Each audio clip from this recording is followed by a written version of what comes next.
Now, it was not too long ago that Jamie Dimon, Lloyd Blankfein, Brian Moynihan, and John Mack appeared in front of the Financial Crisis Inquiry Commission to receive a public lashing for their reckless gambling. But it turns out not all banks are as evil or as greedy as the mortgage crisis made them out to be. Case in point, Scranton, Pennsylvania. Amalgamated Bank, America's largest union-owned bank, has given the city a multi-million-dollar loan to help pay police officers and firefighters. The debt-ridden city has already been forced to cut the pay of over 400 public servants to $7.25 an hour. And in case you're wondering, yes, that is minimum wage. Up until very recently, the city couldn't get anyone to take on its debt. That's when Amalgamated Bank stepped in. If you think you recognize the bank's name, it could be because it's the bank the Democratic National Committee just switched to take care of most of its finances. Here to tell us more about the loan deal with the city of Scranton is labor journalist Mike Elk. Hey, Mike, thanks so much for joining me. So let's talk about this Scranton, Pennsylvania situation that we've got going on first. It kind of seems like the banks are choosing profit or people over profits, and that's not at all in tune with the rest of the banks. Yeah, well, basically a situation where Scranton, in order to meet its payroll, needed some money.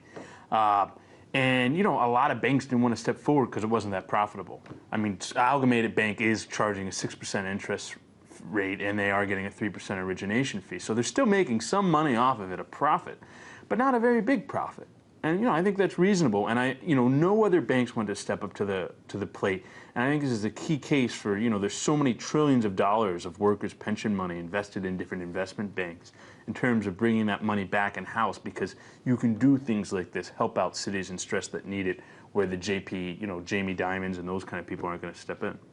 And I know that the city did a lot to try to deal with its debt. It actually tried to foreclose or file for bankruptcy, but it was denied that by the U.S. Bankruptcy Court in the Middle District of Pennsylvania. So they're not allowed to file for bankruptcy. They went to the other banks and they asked for help. So it kind of seemed like they were in a situation where it was lose-lose. No one was going to help them, and Amalgamated Banks really stepped up for them. Yeah, certainly. I mean, the Republican governor of Pennsylvania, Tom Corbett, certainly wasn't willing to do anything to help Scranton in this situation. And they weren't willing to approve of some of the plans that Scranton had come up with, so they were stuck between a rock and a hard place. And, you know, Amalgamated Bank came in, gave them a $6 million loan. They're trying to get another $20 million or so in loans to help that. And it really helps that they have a stable loan to meet the payroll and that they're not going to incur more legal fees fighting this union. And just speaking in terms of the workforce in this country, and as far as the labor unions go, I mean, it's the union banks taking care of, like, the police and the firefighters, the people that we trust to protect us, to protect our streets, to be the ones to respond, you know, in a medical emergency. Why is the bank having to step in? Why isn't the government stepping in? That's a good question. I mean, you know, Obama, as part of the stimulus, did try to give a lot of money to municipalities, which have trouble raising taxes because of various state laws and the inability to run budget deficits.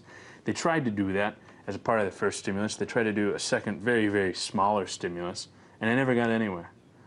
So that's a big part of the reason. If you look at the drag on the economy right now, the private sector consistently has been gaining jobs, while the public sector has been losing jobs. And that's been the big drag on the economy that's bringing stuff down, is the millions of jobs lost in the public sector. And this austerity, it's just nuts. It's going to ruin the economy. So I think in order to get stuff going, you got to do stuff like this. Are there any situations other than Scranton, Pennsylvania, where this is happening, where people, the workers are just not being paid this amount and that they need help, they're drowning? Well, look at a city like Chicago, where 26,000 teachers have declared that they're going to go on strike on Monday unless a deal can be reached. What's happened there in Chicago is that, you know, the mayor of Chicago, Rahm Emanuel, the president's former chief of staff, is denying the Chicago Teachers Union their contractually guaranteed 4% raise. It's a cost of living raise. He claimed he didn't have the money, but he turned the money into other things. And that, Rahm's been doing all this corporate welfare, giving money to United Airlines, giving money to all these other people, and not maintaining the basic contracts he has with the union. And that's going to be a very big debate. And a lot of the Chicago Teachers Union are upset that Rahm Emanuel is being chosen to speak in a primetime speaking slot at the Democratic National Convention tonight. And speaking of the Democratic National Convention, as I mentioned a little bit earlier, the Democratic National Committee is switching to this bank. I hardly see that as a coincidence, do you? Yeah, well, over a dozen unions are sitting out the Democratic National Committee, their Democratic National Convention. They're upset that it's being held in a right-to-work state that is not only a right-to-work state, but also outlaws collective bargaining for public workers.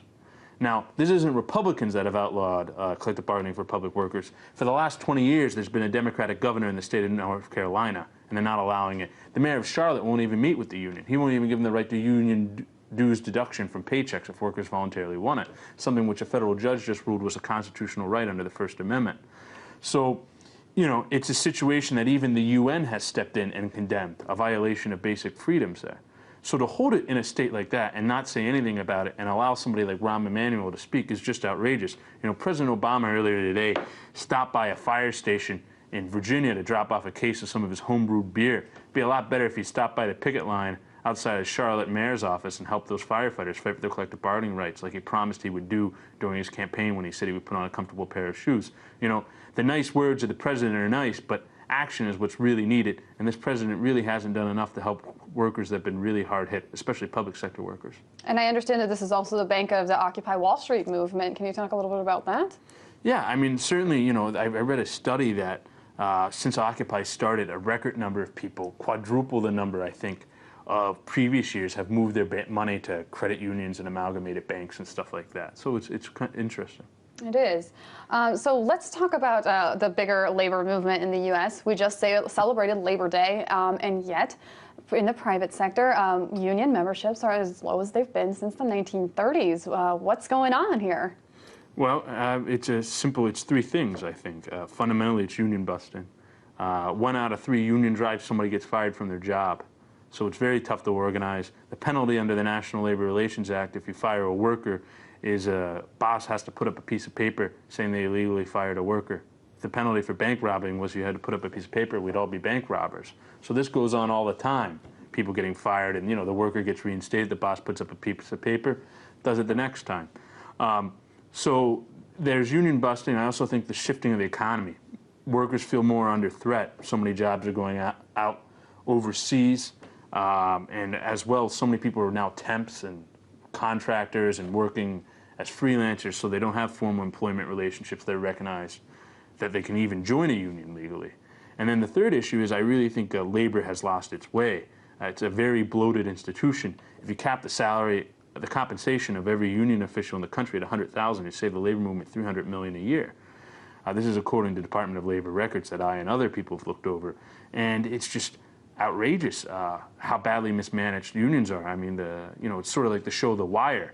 You know, the labor unions in this country have sort of become like the Baltimore Police Department. They're organizations that try to do good, but they're just these institutional fiefdoms where people aren't trying to actually do the job that needs to be done.